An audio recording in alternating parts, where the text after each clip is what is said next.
Well, Liz, thank you so much for joining me today. Hi, it's so good to see you again. I Here know. we So are. here we We are made our again. appointment. We We made our did. sacred appointment. Bless your heart. Yeah. I got so lucky to sit with you at the She Recovers Gala. And it was so much fun. I gotta tell you, of the four events, you're my favorite keynote speaker. Oh, That was thank you very much. just Thank fucking killed you. it. It was awesome. It was so Oh, inspiring. And it was so nice. I know you made a generous donation to the organization and we were all kind of pitching in, but I just thought it was so amazing to have you there that night. It was fun. it was beautiful to be there. And also, I just want to say, if you hear the noises of life going on outside my window, um, it's because life is going on outside my window. Where are you? Are you in Costa Rica? I'm in Costa Rica. Yeah, I'm in San Jose, and it's quite loud where I'm staying. I mean, I barely notice it because I'm a New Yorker, but I am in the quietest place that I could find, but I cannot guarantee there won't be trains and sirens and life in session. So Yes. uh Well, that's fine. I don't mean, this freak is not out. Oprah. Don't freak out if you hear other noises. Don't be scared. It's fine.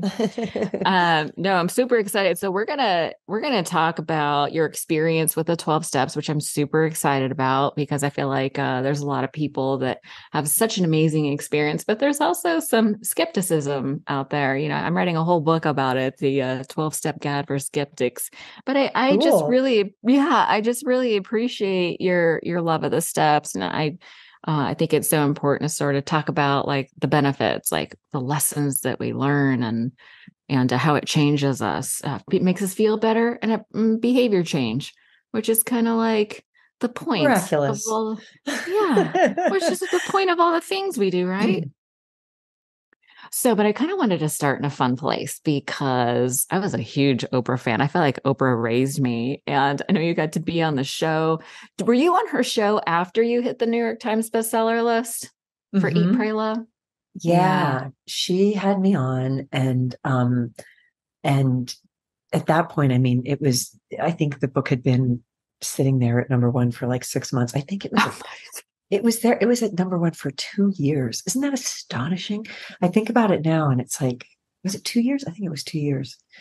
Anyway, I don't think I'll ever be able to process that, what that was and what that book represented to people. But she had me on, and and it was wild. I mean, imagine the thing that I think is so interesting about the way she used to do her show is that she never liked to meet her guests before the show. So she never had a green room moment backstage with them because she wanted to keep the energy very vivid and fresh, which meant that the first time you meet Oprah Winfrey, you're live on camera and you're about to start and you're sitting on those Tom Cruise chairs and like you're in the studio. And so there's this huge sort of emotional speed bump that I had to get over very quickly, which was like, oh my God, it's Oprah Winfrey. Oh my God, her eyelashes are so beautiful. Oh my God, I'm in her studio. Oh my God, she just asked me a question. Wait a minute, wait a minute. Let me like drill down and focus in and actually be present for that. But it was extremely exciting, and she's wonderful. I've had a number of experiences with her since, and um, I would say she is the person I admire the most in the world. I don't think that there's Wow. anyone I've ever met. Well, I was about to say there's nobody I've met at that level who I admire more, but there's nobody at that level. But For real. and then the reason I say that is because I never once have observed her greatness interfere with her goodness. She's a deeply good human being. She is also a great human being, and it's amazing to see both of those things in play when you're around her. So yeah, she's awesome. So you had to, did they prep you about meeting her at all? Because I can't imagine meeting her and not totally having like heart palpitations or being a fangirl. It's like, do they prep you for that, or did you just self prepare? Like, No, okay, but just be cool. they prep you for the interview because she was such a consummate professional. I mean, I remember those years when the show was on and it was the number one show on TV. It was like the number one the way that Michael Jordan was the number one. It was like Yeah, there's that, and then there's like 60 miles below that, and then there was the number two. Like it was yeah. so far ahead of everything else. And when I saw the amount of work that everybody who worked on that program put into every single, I've never seen the likes of it since. They probably did 10 hours of pre-interviews with me. They were so thorough. And they also like, it's almost like being vetted, like they really look into your story to make sure that there's not, as they said, Oprah doesn't like surprises. So it's like, let's just make sure that this person is above board. And they asked me in the pre-interview process, they asked me the same questions again and again and again, because they really wanted to really know all the different ways that I might answer it. Like there's so much preparation, interviews with my family members, I was sending them photos of my childhood. I mean, I've never since then, there's nothing to compare to it. So that by the time, like each episode is almost like a documentary, and she did that with every single guest she ever had on. For 25 years. For 25 years. I know. It's amazing. It's amazing. That is incredible. She's still amazing. Yeah, I think so too. I actually have a picture on my vision board of her going like this. Aww. So that when I meet her, you can like check that off the vision board. Done and done. Yeah, that's super fun. Done and done. Man, and you have had some amazing experiences. What was it like to get the call that your book hit the #1 spot on the New York Times bestseller list? It was, gosh, I'm trying to remember if I even remember that moment. I remember the book prior to that was called The Last American Man. And it was a book I had written about this guy who lived off the grid in the woods of North Carolina. And that book made it onto the extended New York Times bestseller list. So it was like number 13 or 14 for, I think, a week.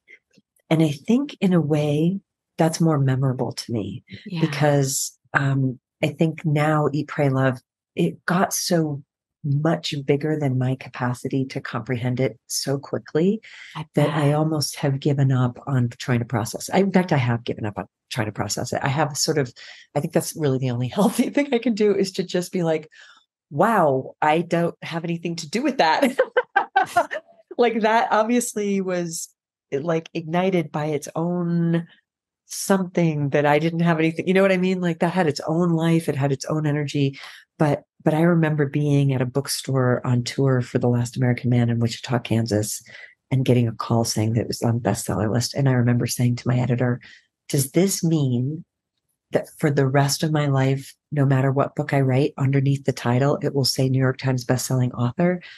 And he said, yes, that's what it means. And I was like, oh my God, I'm a New York Times bestselling author.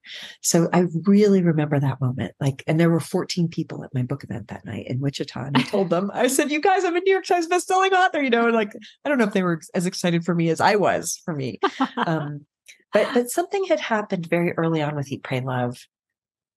There was some magic in that book, from the beginning in terms of what it brought to my life. But as soon as it was published, and this was back in the day where I still had a website with my phone number on it. I had a website with my email address on it because I was always trying to get work, like it was a smart thing to have your phone number on your, and this was before social media, and this is how people found you. And I started to get emails from people who were all saying the same thing. And this is when I was like, there's something about this book. I don't know what it is, but And I've never had this experience since. I was getting emails and letters from people, and they were saying, I'm only 20 pages into your book, and I had to stop and write to you and tell you that this is changing my life. I'm only 3 chapters into your book, and I had to stop. All these books where people they were interrupting it's such a weird passion. They were interrupting their reading of the book at the very beginning of the book to find me and to say, I can already tell this is going to be the most important book of my life. And that's so strange. I've never seen that again since. So there was some energy, some really passionate level at which people were relating to that. So I think that might be why I can't remember the moment that it became #1, because I more remember those moments where I'm like, what's going on with this? And it didn't become #1 until it was in paperback, but already those letters were happening, where people were just directly reaching out to me, which of course I had to stop at some point. And because I was writing back for almost a year, I wrote back to every single person. Did you really? I have good manners, man. My mom taught me good manners. I wrote back to every single person Oh who my wrote to me, gosh. and I responded to everyone. And then it got to the point where I couldn't do that anymore. But that was what was amazing, was like, what's going on here? Yeah. Like, why are people so compelled to interrupt a book they haven't finished to find the author and to say this is so important? And I still don't understand it, but that's what Yeah. happened. That's just like pure inspiration. Yeah. Like that was a message that just struck like lightning to people's core, right? I mean, it was so powerful. But when I see people that are sort of have an experience where it's very surreal, like a phenomenon, the reoccurring thing I keep hearing from people like that is that it's humbling. Like, Mm-hmm. I'm humbled and honored to be the vessel. Did you have similar feelings around that? Well, I think that the only sane reaction is that. So I think the only two ways that you can process a phenomenon are, this has everything to do with me. I'm phenomenal. Um, which Can you feels very imagine? dangerous Yeah, psychically, seriously. because it doesn't really have anything to do with you. And of course, I'm phenomenal. You're phenomenal. We're all We're phenomenal. phenomenal. But like, this is a different kind of definition of phenomenal, right? And Yeah. or to say, well, this doesn't have anything to do with me, Yeah. and something's being delivered through me that I was just a servant to, Yeah. and can't understand, and can certainly never repeat. I can Right. never replicate that. I can never replicate that. I have people who say, like, I want to sell as many books as Eat, Pray, Love. I'm like, me too, but I don't know how. And I can't engineer that. Like, nobody can engineer that. No. Like, the book that came after Eat, Pray, Love, my book Committed, was literally the sequel to Eat, Pray, Love, written in response to all these people who were like, we want a sequel to Eat, Pray, Love. Please give us the sequel to Eat, Pray, Love. We're dying for the sequel to Eat, Pray, Love. And I put it out there in the world. They're like, actually, we don't have any interest in this. Yeah. Just kidding. No, Just thanks. And it kidding. sold like a tiny amount of copies. Like, I think I did the math once, that it sold like 1/10,000. Like, for every copy of Eat, Pray, Love that's sold, or every copy of Committed that sold, 10,000 copies of Eat, Pray, Love sold. So that's like 10,000 people, just 9,999 people being like, no, I don't want it. And, and that's why I can't associate myself with it, because if I link my identity to the phenomenon of Eat, Pray, Love, I also have to link my identity to the phenomenon of that, which is going to be this enormous crash that I don't really want to go on that ride. So there's a beautiful line in the Bhagavad Gita that I love so much that says, you're entitled to the labor, but you are not entitled to the fruits of the labor. And I think there is so much sanity and grace in that line, because it is true. Nobody is entitled to the outcome of anything. Right. Like, show me one thing in the entire world that you're entitled to the outcome of. Mm-mm. Not the way your kids turn out, not the way your marriage turns out, not the way your business runs, not your health, not your, like, how many people are like, I can't believe I got cancer. I'm an athlete. I'm an Olympian. How did I get, I can't believe my marriage fell apart. I had this beautiful marriage. I can't believe this person left me. I can't believe my kid's an addict. Like, I stayed home and I was like full on parenting with this child who's now mentally ill. Like, you are not entitled to the outcome. And if you start walking around thinking that you're entitled to the outcome, you are going to go crazy suffering. But you are entitled to the labor, and you are entitled to the production of things. You are entitled to, an urge arises and asks for expression. Yeah. And you express it. And you are entitled to do that as much as you want. But you're not entitled to walk around saying, I'm going to sell as many copies as Eat, Pray, Love. I'm not even entitled to that. And I wrote Eat, Pray, Love, so I think that humility in the face of that is where sanity lies. Yeah, no, that's beautiful. And I love that idea that we're entitled to do the work, because there is value in the creative process. I've been obsessed with during my own writing process, been super obsessed with, there's 3 books about creativity. I mean, yours is at the top of the list, but I look what I have in front of me. I have The Artist Way. Oh, of And I course, was like, oh, Julia. yeah, I was like, oh, I'm going to ask her if she ever read it. And then I flipped it over and you That's got a quote on there. you did Well, you I did would the have never best work. written Eat, Pray, Love without doing The Artist's Way. So I really owe that book a great debt. And I think I say that on the back Wow. cover. Yeah. I Yeah. mean, that directly led me, when I did The Artist's Way, it directly led me to Eat, Pray, Love. That makes perfect sense. There is this idea that, co-creating with whatever higher power, you believe in, that is the gift. Like being the vessel. And this is, being the vessel is what heals us, is what nurtures us. That feels like the point, and creating something that we feel good about. Rick Rubin has a great book on creativity that came out. I don't know if you heard. I think he might have even talked about you in that book. Was that him? But this idea that we are in service to the art for our own sake. And if anybody else likes it, that's awesome. And if not, that's awesome too. That's right. I really And that's love what I that. tell people whenever they come to me with the fear and anxiety that our egos say, and that my ego still says 10 books in, which is like, what's the point of this? Like, what is the point of this? Or who do you think you are? My ego will often say, who do you think you are to do this? Also, this has already been covered. This material's already been covered. Everybody's, it's already existed. And like, why are you special? I love that the ego always wants to be special, but at the same time attacks you and tells you that you're not. It's such a diabolical voice. But one of the things that I'll say to people is, when they tell me about projects that they want to do, I'll say, look, I can't promise you that it will be successful in the world's egoic view of what successful means. I can't promise you that your book will be finished. Well, I can't promise you that it'll be published. I can't promise you that you'll have a good relationship with the publisher if it is published. I can't promise you that if it is published, people will buy it. I can't promise you that if they buy it, they'll like it. I can't promise you that you'll get good reviews. I can't promise you you'll make money off it. I can't promise that if it's successful, you'll ever be able to do it again. I can't promise you any of those things, but I can promise you this. I feel pretty confident saying that when that project is complete, you will be a different person than you were at the beginning of it. And that to me has got to be a good enough reason to do it, because aren't you curious to find out who you'll be, right? Like I said in Big Magic, people talk about their work as being their baby, which I think is Oh, very yeah. dangerous. Yeah. And I don't see it that way. I see myself as the baby of the work. Each one of the things I've ever created has transformed me and is shaping me and is raising me and is teaching me, right? So yeah, you're the baby of the work, and I want to have that growth, Yeah. and I can't do anything about how the world is going to respond to it. I just went through this with this novel that I wrote, that I worked on for 3 years, that was set in Siberia. And I was really excited about it.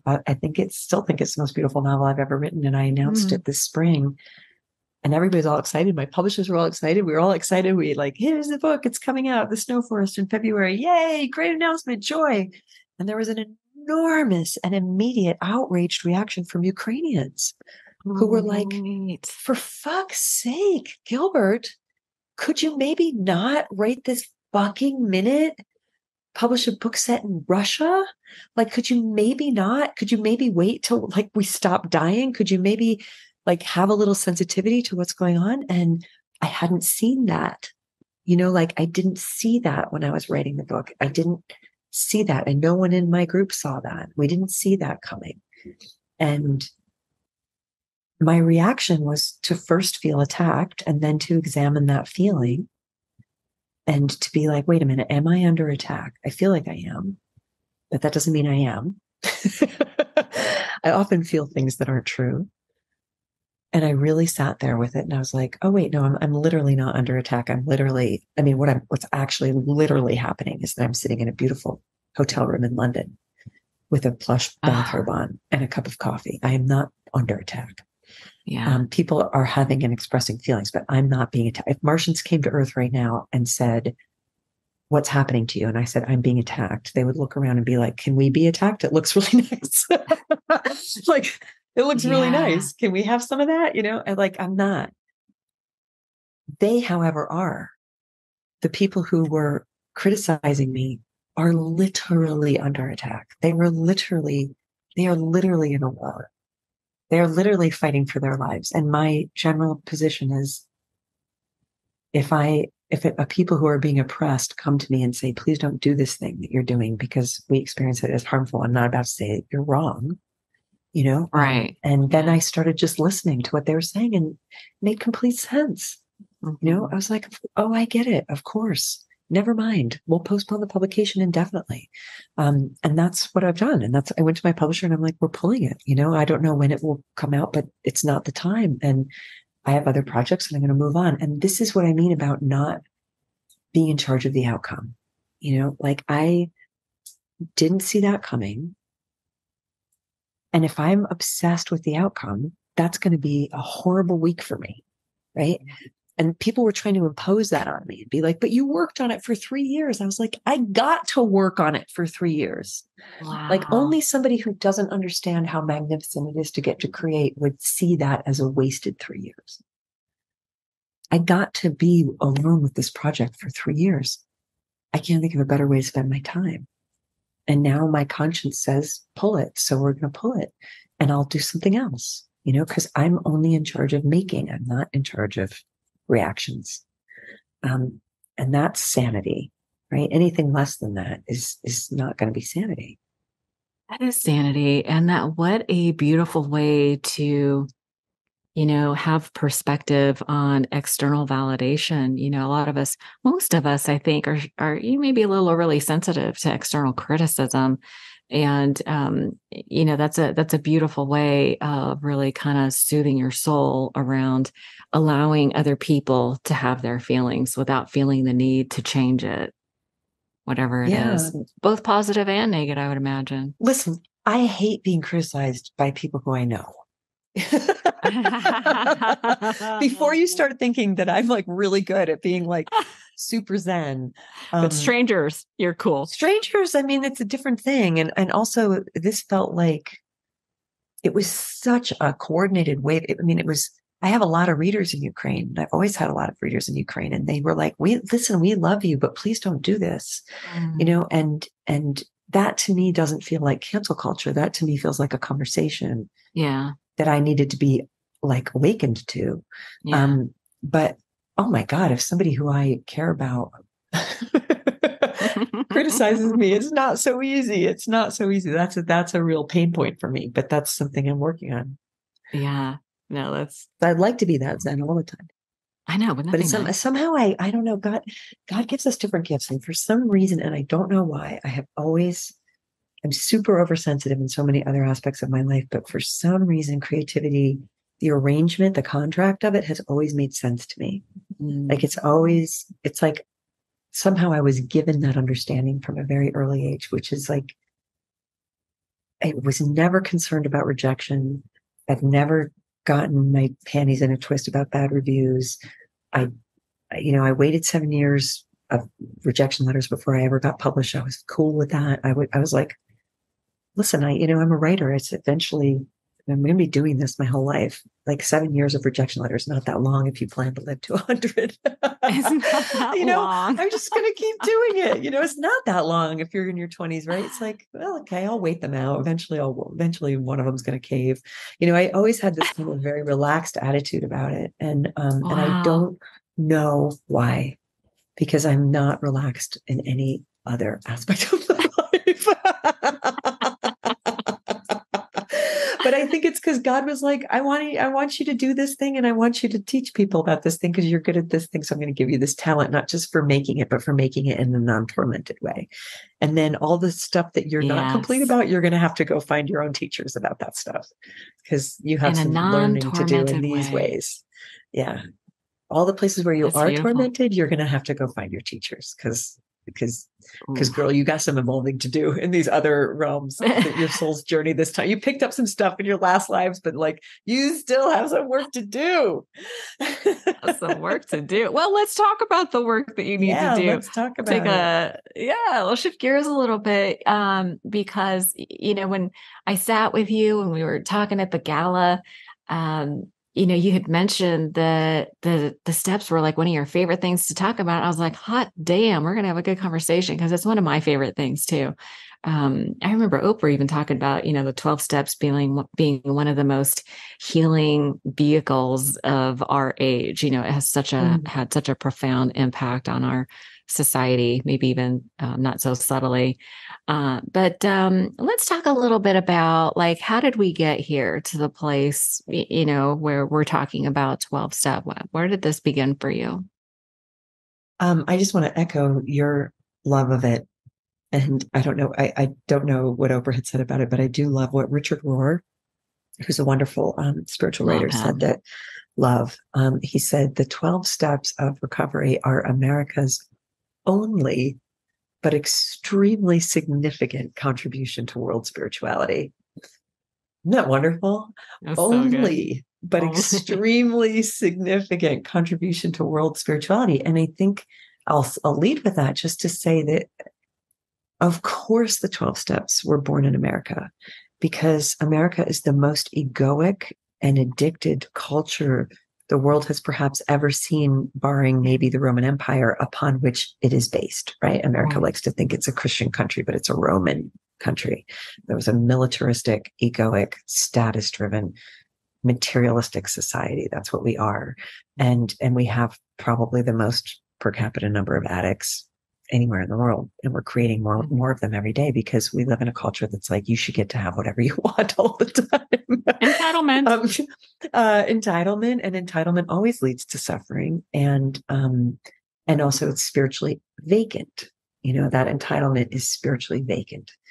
And so of course, the antidote to that would have to be a program of recovery where what Richard Rohr again calls the imperial ego has to die. The imperial ego has to die. And I respect that because that makes sense to me. Because any place in my life where my ego is imperial, I suffer and I create suffering for others. And so my personal background is so the 12 steps to me is a program, it's a spiritual technology of where you willingly, I always say when I came to 12 step recovery, I turned myself in. Like I turned myself in. I like turned myself in and I was like, I give up. I'm giving myself into this, handcuff me to this spiritual technology because I can't manage. It starts with step one. My life has become unmanageable. And I need a new management system because my unmanageable life is killing me and others. My history with addiction is very well earned. I come from a long line of addicts and their enablers and narcissists and their prey, abusers and their victims, secret keepers, suicides, the mentally ill and their beleaguered civilian orderlies. People who've struggled, people who struggle to handle their minds and who reach for whatever they can reach for outside of themselves for comfort. And I heard somebody say in a meeting the other day that our addictions, like that's the template, right? Like that's the template family that I was born into. But I heard somebody say that our specific addictions choose us, right? So I think the template is there. I come from a family of addiction, multiple generations of trauma around it. So the template is there, but like, which addiction is going to be the one that chooses you? Is it going to be alcohol? Is it going to be food? Is it going to be spending? Is it going to be gambling? Is it going to be control? Is it going to be sex and love? Is it going to be codependence? Like, how is it going to manifest? Because the root system is rotten. And so something's going to grow out of there. And my addiction, I identify as a sex and love addict. And I think that part of the reason it took me till I was 48 years old to get the help that I needed for that. There were multiple reasons for that. One is that I'm really stubborn and I believe that I can take care of myself. Oops, did you just freeze? For a second, but your audio is still good. Okay, cool. So I'm stubborn and I believe that I can figure it all out for myself. So that translates as basically the Eat, Pray, Love journey was me being like, I'm going to craft my own recovery. Like I'm going to go out there in the world and I'm going to figure out what I need and I'm going to get it because I come from a family that is toxically self-sufficient. So I'm just going to pause for a second to make sure we're still recording because I see you, but it's a little glitchy, but your audio still sounds good. Okay, cool. Yeah. You just send me a chat if you can't hear me. Okay. And so part of it is that. Another part of it is that people don't talk about sex and love addiction. Because there's so much shame around it. There's so much shame around it, especially for women.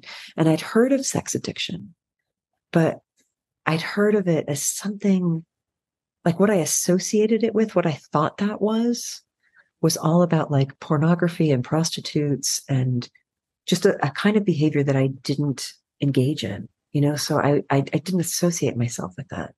And I'd never really heard of love addiction. I'd heard of codependency, but I thought that was something that I could cure by going to therapy. And so I did a shit ton of therapy. And my relationships, starting from the age of 15 and going until the age of 48, have just been absolutely disastrous and chaotic. Just absolutely a nightmare. One nightmare after another, overlapping. I've been involved in every kind of disastrous relationship you can be in. I've tried everything. I've been in open relationships. I've been in closed relationships. I've been with men. I've been with women. I've tried to have one night stands. I've tried to be faithful. I have cheated. I've been cheated on. I've been, it's just chaos. And when it wasn't chaos, when there wasn't drama and chaos, there was just tremendous ambivalence. Of never being satisfied and always having one foot out the door or chasing somebody who was unavailable. And the closest I've ever come to suicide has been because of my behavior around sex and love addiction. And it's also the closest I've ever come to homicide. And I say those things with great seriousness because people kill themselves and each other because of sex and love addiction every day. Yeah. Like nothing could be more common. I think the second or third most leading cause of death for women in America is that they're murdered by their romantic partners. Yeah. There's incredible violence that goes around along with this disease. People go crazy. So that's what I am. And in all my years of therapy, where I sat in rooms talking about this stuff and trying to work it out, I never got well. And I never had a change of character and I never had a transformation of consciousness. It just never happened. And so it wasn't working, Yeah. And finally, a friend of mine who was an alcoholic, and I have lots of addicts in my family, and I've always been in relationships with addicts. I've always been attracted to it. I've always been around addiction. But it wasn't until a friend of mine who was in AA said to me, there are 12-step programs for sex and love addiction. Maybe you should check it out.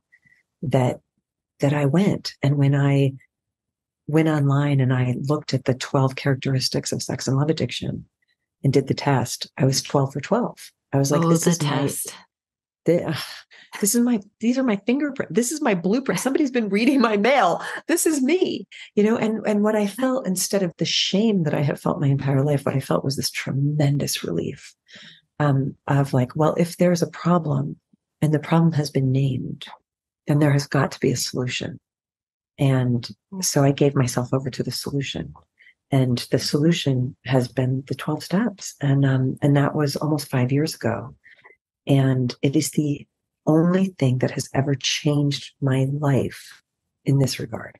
My life has changed in a lot of ways over the years from a lot of things that I've done, but my essential nature and the blueprint for how I engage with people in relationships never changed.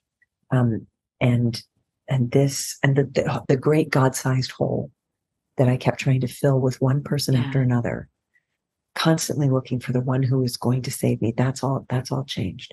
And I don't say that I say that with humility, because I believe as an addict that I will always be an addict. And I have to stay in a program to stay healthy. But that's good news for me to know that, because I know what the program is. And so I've had the most sane and productive and dignified years of my life ever since coming into recovery. So I love me some 12 steps. And I'm a sponsor. I take people through the steps. I was led through the steps. I can't help but believe in it because of the impact that it's had on me. No, that's amazing. It is, I'm in the same camp as you, right? Like I'm 29 years sober, and it has said the hill I will die on is that the 12 steps are a worthy endeavor. And I know that there are some things that people find problematic, but that was really one of the reasons why I thought it'd be so great for us to talk about the 12 steps, because no matter where you're coming from, there is a way around some of the little obstacles that people find. And I think one of them, the first one, is around spirituality. There's a misconception that the program is religious, and I'll argue to the ends of the earth that it's a spiritual program. How did you kind of come to understand, just the very beginning of, the steps? Well, I had an easier time with that than other people have, because although it was quite fragmented at that time, I had experienced a sensation, a relationship, an understanding of something that we could call God. And so that wasn't scary for me. That language isn't scary for me. That language actually kind of feels like home to me. But I'm always whenever I qualify at meetings, I always say, or I try to always say, that religious trauma is no joke. And people have been tremendously harmed by religious trauma.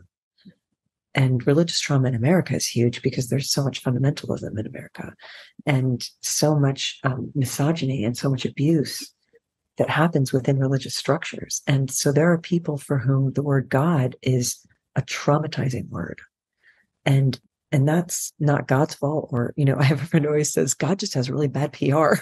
And I have another friend who says about Christianity in particular, who says, Christianity would be great if they didn't improvise, right? Like if they just stuck to the script that was given to them by Jesus, it would be the best thing in the entire world. But it's the improvisation. I mean, it's improvisation in all the religions that causes the problem. So I'm very sensitive to the fact that, and then there are people who identify as being extremely rational and scientific, which I also love to be. And for them, the word God just feels offensive, and off like an offense to their mind, and to rational thought and to scientific process, all of which are beautiful things that I honor. And so I usually say, if I use the word God here, I want to make it clear that I'm talking about the God of my understanding, who is not the God of my fathers and not the God of my forefathers. And I also want to say that whatever God you don't believe in, I am with you. I also do not believe in that God. We are on the same page. Like, I guarantee you, I do not believe in the same God that you do not believe in. I am so with you on that, and yet I don't believe I created the universe. And I don't believe I govern the tides. And I don't believe that I am the one whose will keeps my heart beating at night when I'm asleep. Something's doing that. I seem to have been born with a nature that is innate. And every single person that I know seems to have been born with a nature that is innate. Every parent that I know says of their kids, they showed up like this. Mm-hmm. They had this they had this way that they were. And I believe that all things have a way. Like if I'm going to associate myself with anything, it's probably Taoism, in terms of this idea that there's a way that it seems to want. If the universe can seem to want anything, there are certain things that seem to want to go a certain way. Like in the example I always think of is, if you were to chop wood, and I grew up on a farm and I chopped a lot of wood in my life, and wood grows on a grain, and that is the way it wants to grow. That is the way that nature seems to want it to grow. And it's also the way that it wants to split. And the least amount of effort if you want to split wood, is to go in accordance with that direction, which is the way, the Taoism of it. It's like, now you can chop wood against the grain, which is what my addiction was. You can chop wood against the grain from now until times get better, and you're going to exhaust yourself. I mean, you can cut through a log eventually doing that, but it's going to be a mess. You might get injured because of like chips flying up. It's not, there's an easier way. There's an easier way. And the way Easier, is to softer. move in accordance with what this energy field wants that will be easeful. And to me, surrendering to that is what I am surrendering to. I'm surrendering because I have plenty of it. If you want to talk about scientific method and empirical evidence, I have plenty of empirical evidence that if I go with the way of my ego, and if I go with the way of my addiction against the way of what is easeful, what is natural, what is flowing, what is healthy for all, what is beneficial to everybody, I'm going to suffer. And yet I can't see my whole life. I couldn't control it. Like I was compelled by this force within me that pushed me against the Tao. And that's trauma. You know, like that's trauma, that's multi-generational trauma. That's like some kind of brain damage that I had that made me constantly do things that were really bad for me. And I kept thinking that I could will myself, educate myself, and transform myself to stop doing those things. And I couldn't. But when I put my will and my life into the care of, I'm just going to keep going with it in this conversation for some reason, the Tao, the way of things, and just said, I give up. You tell me which way to go. And what I heard in that moment, coming into the rooms and surrendering into this program, and there was a lot of resistance, and it wasn't it was just withdrawal. I was in withdrawal from addiction too. I had just like crashed and burned again with somebody I was obsessed with, who had ended up disappointing me, and I disappointed them. And I was in like total heartbreak and withdrawal. And I was in longing, and I was in yearning, and I wanted to go find somebody else, and I wanted to chase this person down, and I was in anger, and I was in pain, and I'd been there a million times before. But what I heard in that moment of surrender was, I heard what I call God, but what we can call the way, the Tao, the spirit, the thing that energizes this entire project of existence. I heard it say to me, sweetheart, we're doing this now. We're doing this now, honey. We're doing this now. Put it down. Put it down. Put it all down. And what I also heard was like, put it on the fire as an offering and walk away. And don't go back and pull it out of the fire and do it again. Just put it on, like, put it on the fire. And so I did. I put this guy on the fire, and I blocked him, and I deleted every single beautiful photograph of us together. And I deleted every song that reminded me of him. Mm-hmm. And I did it as an offering. I was like, I'm giving this up. And I'm also committing to a period of celibacy. I'm giving this whole thing up as an offering. And I'm turning myself over to what I also call door number 2. So door number 1 is like everything I think I know, and everything I want, and everything I yearn for, and everything I try to get, and everything I try to control. And I know how that ends. It ends in my pain. Door number 2 is this giant question mark that just says, that God just says, you want to come this way and see what I have for you? You can't come in here carrying any of the stuff that you're addicted to.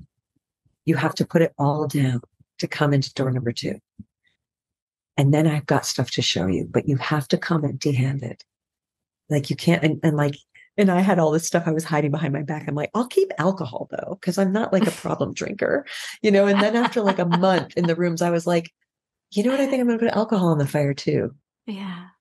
Because why do I need this? Like, why am I still using this? I mean, literally half the people in my family are active alcoholics. Why am I fucking around with this? And then I was like, well, I'm going to keep psychedelics because Michael Pollan says that you can do those. And there's all sorts of interesting studies about psychedelics. Yeah. Like, and the New York Times is writing about how good mushrooms are. And I fucking love mushrooms, and I love ayahuasca, and I love tripping out. And I'm going to keep that. And I'm going to keep, Molly and MDMA because I really, really like the heart opening experience of that. And sometimes therapists use that to help people. So, and God's like, all right, listen, you can keep everything you want. I'm not going to take anything from you. God's like, I'm not going to take any of these things from you. I gave you free will. But if you want to come with me behind door number 2, maybe put it down. And so by 6 months into recovery, I put all that. And then that's when my surrender was like complete. And I was like, okay, let me go with you and let me see what you have. And it's been and it continues to be so magical. And it's an ongoing giving over, because I'm constantly finding places in my life where I'm still an atheist, which means places where I still want to control. Wow. Like anything in my life that I'm still trying to control is where my atheism lies. So it's not a black and white thing to be an atheist or a believer. It's a what do they say about gender? It's on a, what's that word? It's a spectrum. It's a spectrum. It's a spectrum. So the people who I still try to control, it's because I haven't given my life over fully to the Tao yet. So it's taking years to just find all the things I'm hiding behind my back that I'm still trying to fix, manage, and control based upon my own will, which is very limited, and my own intellect, which is delightful. I have a lovely intellect. I'm very proud of my intellect. It's super tiny compared to the creation of the universe itself. And I see this, but I always like to say, I'm loved infinitely by a higher power who gave me control over almost nothing. but this teeny tiny bit that I'm allowed to control is actually very precious. And that's where my creativity lies. And it's where, it's where my work and recovery lies, the decision to come to the rooms every day, to continually turn myself over to my will. It's where my service is. Yeah. It's, where my decision to set my alarm for 5 o'clock every morning is, so that I get up and I have several hours to be in communion with mystery before the world starts texting me and calling me. Like, that's a good use of my will. But apart from that, I really shouldn't be given that much control. And that's a buck wild thing to say in a culture that's all about who's got the most power. And that's why I think it's amazing that 12-step came out of this culture, and that 12-step begins with, I'm powerless. Yeah. What a thing for an American to say. I'm powerless. Yeah. And it's no wonder that everybody rails against that word. Nobody wants to admit powerlessness, but it's so interesting. This is one of those paradoxes of the program, is that as you relinquish control, like, you actually gain control. And maybe control is not the right word, but do you know what I mean? It's like things get better. Power enters your life, right? As you give up your own illusions of power, I think power enters. Yeah. But it's not mine. What I'm giving up is like, it's my power. Yeah. I'm egoic not interested power in that anymore. That's not actually powerful. Serenity is a very powerful force that I never had before. And any hour of my life that I'm serene is an amazing victory of power, but it's not mine. It's me giving up everything I'm trying to do to get that. And when I give up everything I'm trying to do to get that, I get that. I mean, the incredible, extraordinary, mystical paradox of recovery is how incredibly relaxing powerlessness is. Yeah. Because all of the strain comes from trying to have it and trying to control it and who's in charge. I had a woman I knew in her hundreds years ago who said to me, there's only 2 things humans have ever fought about, and they've been fighting about it from the beginning of consciousness. And it's these 2 questions: how much do you love me, and who's in control? Ooh. Like, those are the 2 questions that people will go to death for. Yeah. And when I give up on those 2, and I don't need to be in control, and I don't need you to love me, yeah, something very interesting happens. So amazing. Something very, very interesting happens. Yeah. That's where all possibilities come out of, it feels like. I think so. Yeah. I think so. I'm curious about, my own personal experience of the inventory process was really profound. I'm wondering, had you ever had a really pragmatic, practical process of doing that self-examination before 12-step? Are we talking about step 4, Yeah. complete and fearless moral inventory? Yeah. No, I had not, but I didn't want to do it when I first came into the rooms because I thought that it was going to be a shame inventory. And Right. and I was already never not ashamed. And I felt resentful. I also was really resentful of the term, hang on, my shift out of my cross-leg position here. Okay. Sorry, 54-year-old bones. I was really resentful of the term character defect, defects of Yes, character, because I was like, fuck you. exactly. I already hate myself. Yeah. Like, I don't sit here pointing out, don't make me hate myself more by making me go look at my fucking character defects. I'm never not thinking about my character defects. I'm thinking about my character defects every day. I'm swimming in shame. I am well aware of my character defects. Thank you very much. I do not need to inventory them. My whole life is an inventory of them. That's why I want to die. Right. Yeah. So that, needless to say, is not how I see it now.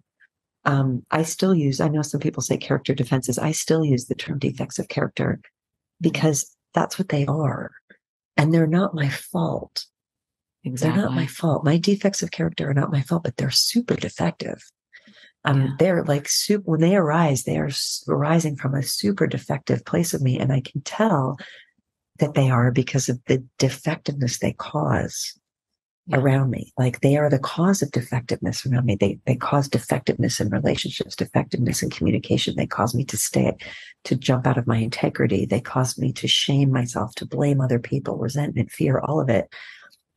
So the inventory was so interesting. Now I had to go through 3 sponsors before I got one.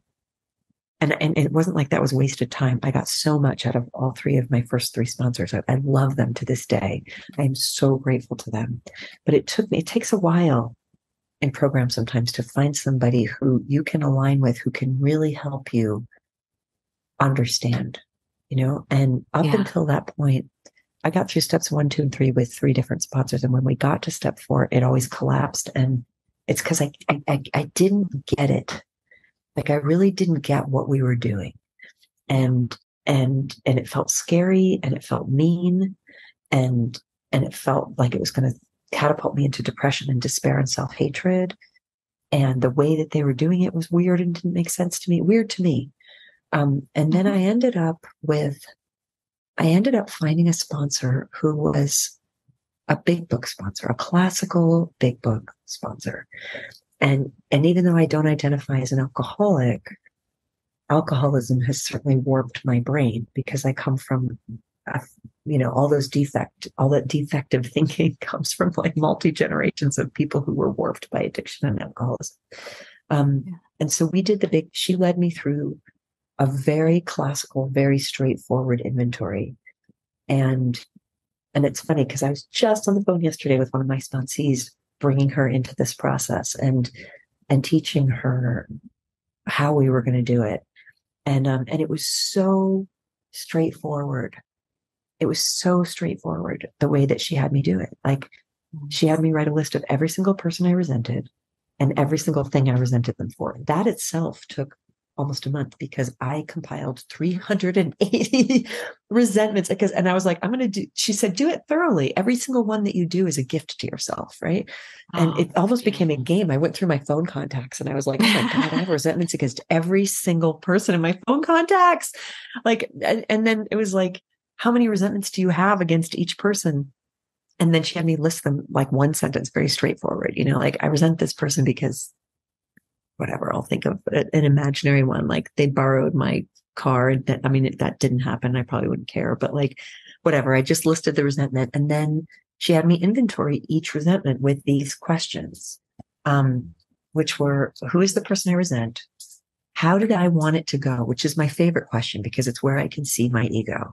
Like basically I think of the 4th step and the inventory as like, it's like a blueprint where I can see how my brain works.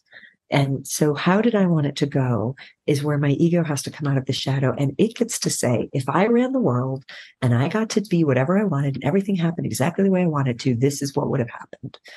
So like I'll give an example. Like I'm resentful against my mother because she was never physically affectionate with me when I was a child. How did I want it to go? I wanted a mother who was physically affectionate with me as a child. I wanted her to be nurturing and soft and caring and tender. Fair enough, right? Like there's nobody who's going to argue that maybe, I mean, my ego can always make a good case for itself. Right. And like every psychiatrist in the world would agree, like, yeah, you deserved to have a mother who was physically, you really needed that. You have a mother hunger wound. This is why you're a sex and love addict, blah, blah, blah, right? Yeah. And the third question is where we start to really get interesting. Where is my dishonesty in this situation? So in that situation, my dishonesty is I want someone who has never shown tenderness and softness and affection in her life to have those qualities and to give them to me. That's dishonest of me to think that somebody who didn't have that herself should have been. That's dishonesty, right? It's dishonest of me to think that I will be forever damaged because I didn't have that. That's dishonest. I believe that everybody can transform and that everybody can heal. It's dishonest of me to still be blaming my mother when I'm 48 years old or 50 years old, whenever I did this, for the ways that I act today. That's me making somebody else accountable for my own behavior. That's dishonesty. It's dishonest of me to think that I wasn't born to exactly the mother I was supposed to be born to, that nature and the universe didn't align this perfectly, that there was a mistake made. Right? That's dishonest of me. That's me playing God and saying I should have had a different mother. Apparently I shouldn't have because I didn't. Right? I love what Byron Katie says. How can I know I don't need something? Because I don't have it. Right? Like it's like right there. If I want to live not in argument against reality, then there's a surrendering to this was exactly the mother I was supposed to have. Right? So those are all these dishonesties. The next question is, what are my character defects that arise when I believe this resentment? Right? Self-pity, victimhood, blame, repeating trauma, like using other people as a drug to heal my broken heart, trying to find mommy in everybody. These are all my character defects. I'm like, wow, this is really educational. Look at this one resentment. Look at how I act when I believe this stuff.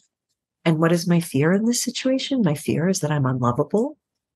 My fear is that I will never be okay. My fear is that there is never going to be enough love in the world for me. Okay, so good to know that. So now we know that's the computer program that my brain is operating on. It's operating on, I'm a victim. I'm never going to be okay. I never got enough affection. I need to go out and get some. I need to get all of it in the entire world. I'm entitled to go out and get all of it in the entire world, no matter how much damage it does to the people who I use as a drug, right? This is, and I look at that tiny little resentment inventory and I'm like, wow, this is how my brain works. Like, this is what's governing me. This is the software program that's governing me. And then I repeated that 380 times in 4 notebooks. And I saw the repetition compulsion on each resentment. I saw, oh, here's the same fear. Oh, here's the same character defects that arise. Here's the same dishonesty. Here's the same egoic outrage that I'm not getting the world to operate exactly the way I want it to. No wonder my life is so full of pain. I'm in a constant argument against reality. I'm never not arguing against reality. And I'm trying to make the world fit me the way that I think it should. And I grew up as an American, which means I grew up thinking I was entitled to do that. Mm-hmm. And at the very end of that process, I was like, well, maybe I need a higher power. That's a better operating system. Maybe. Because this operating system is extremely faulty. Like, it's extremely faulty. And that is the beautiful, my favorite prayer of all the prayers in recovery is, I offer myself unto you to build with me and to do with me as thou wilt. Relieve me from the bondage of self. Like, this is what I want relief from. Yeah. Relieve me from the bondage of this nonsense so that I may better do thy will, take away my difficulties so that victory over them may bear witness to those I would help. I love those words. And now I turn over resentments and those inventories to my sponsor every day. And I always complete them with that prayer because this is me sanding down the imperial ego. Like the constant never ending argument that I'm in against reality, saying I deserve to have what I want at every single moment. And if I don't, I'm going to act out or use or do whatever I think I'm entitled to do because I get to have that. And the Tao says, you're not entitled to anything. Going back to the beautiful reason that I don't have trauma around creativity is because I know I'm not entitled. Right. So my 12-step recovery is me learning how to take that same lack of entitlement that I have around creativity into my relationships and into my use of substances and just be like, I give up. I don't get to have whatever I want just because I want it, no matter what my ego says. And I'll be a lot happier person when I say that I don't get to have whatever I want just because I want it. And then the weird thing is I get to then have all kinds of stuff that I didn't even know I wanted that sort of starts to pour in. So that was my journey with the inventory, and I love it, and I love leading people through it. And I mean, I think that did more to transform me than anything ever has. Amen to that. Wow, that was so rich and beautiful. Thank you for sharing all that. That's amazing. And I want to be mindful of the time. Listen, I feel like we could curl up on a couch with coffee and just chat forever. Me, you, and Brene Brown. I know. Listen, that was really powerful. And I do want to just kind of wrap up with a little bit of, I looked at your website and I was like looking for writers' workshops because I know you're in Costa Rica and you're doing, and I was like, oh, I wonder what other ones she has. And I noticed a couple of resources. One was E Omega and the other one was like Acumen Academy. If somebody wants to take a workshop from you or contact you, God forbid I'm sure. Well, I don't have my phone number on my website anymore. That's for sure. I'm not doing anything for the next couple months because I'm here writing. Yeah. But what I would share is if you go to my website and you go to events, there's always, I think I just listed, I'm going to Europe, in the spring, and I'll be doing a bunch of events in the UK and Europe. And I've got stuff going all year, usually, teaching workshops or just giving speeches. And then, I also started this project that I want to share with people because it's so beautiful. I don't know do you know what Substack is? I was just going to ask you about that. What's on my list? I see that you have a Substack. And so there's like, I saw that there's like 3 options. There's like an email, there's like a couple little subscription ones to sort of engage. I saw that there was a chat on Substack. That's really exciting. Yeah, Substack is like a thing a lot of writers are doing these days to get off social media because social media has just become so venomous and it's almost like untenable to be on social media anymore. And it's also, I think we're all waking up to the fact that it is also an addictive behavior. And it's made to be like it's that the algorithms of social media are literally designed to make you addicted to social media. So a lot of us have ethical issues with it. And it's also just become a kind of just such a place of so much pain. But so Substack is it's essentially like a newsletter, and you can subscribe to people's newsletters, and then they send out however many newsletters they want if you're a subscriber. So I have a Substack newsletter now that's called Letters from Love, where I teach people this practice that I've done for almost 25 years, almost every day, which is writing myself a letter every morning from unconditional love. And it's very similar. People in the recovery community might know of it as two-way prayer. It's something that's happening a lot in 12-step recovery as well. And it's so beautiful. And then every week I have a special guest come on and write a letter to themselves from unconditional love and share it. So Abby Wambach was on this week, and Martha Beck has been on, and Suleika Jawad, and also people who I meet in my travels, random people. I'll be like, hey, do you want to write yourself a letter from love and make a video? And so it's so beautiful. It's become this really, like 40,000 people are already doing it. And it's like this revolutionary community where we're all like finding how to tune into that voice of unconditional love. And anyway, so it's very beautiful. And I invite you all to come. There's a level that's free, which is just the videos that I send out every week and the teachings that I send out. And then behind a paywall, which is what pays the administrative costs of Substack, and also serves to keep the trolls away. Like it's that like $4.80 a month is enough to keep the trolls away and to keep it a safe space. That's where I have the guests and you're able to comment and people share their own letters. So it's really beautiful. I invite you all if you want to join. It's lovely. It's beautiful. I signed up for it immediately. So I'm really excited to participate Thanks, in honey. that. And yeah. Well, listen, I just want to thank you from the bottom of my heart. That was such a beautiful conversation. I just appreciate you so much. So relatable, so kind. And I got this such a rich conversation. I got so much out of it today. So thank you so much for joining me today. You are so welcome. Bye, everybody. It was a delight to see you again, love. Good Bye. to see you too.